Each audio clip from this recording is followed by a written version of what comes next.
রাকিব আজকে আমাদেরকে খাওয়াই দিয়েছে মধুর চাক।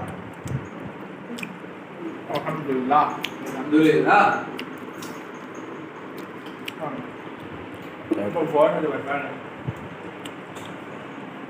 মোম তো মজা লাগে না, কোনো কিছুই ইয়ে লাগে না, মানে খালি সুইংগামের মতো চাবাইতেই আছে, কমেও না।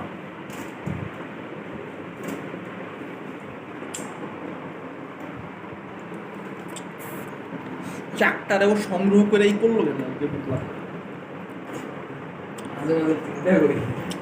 মধু চাবানোর পরে এটা হয়েছে, এটা সংগ্রহ কইরা কত সময় লাগার কথা।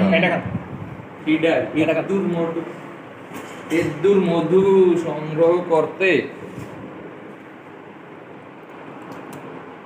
আরে ভুল জায়গায় রেখে দিয়েছে এটা।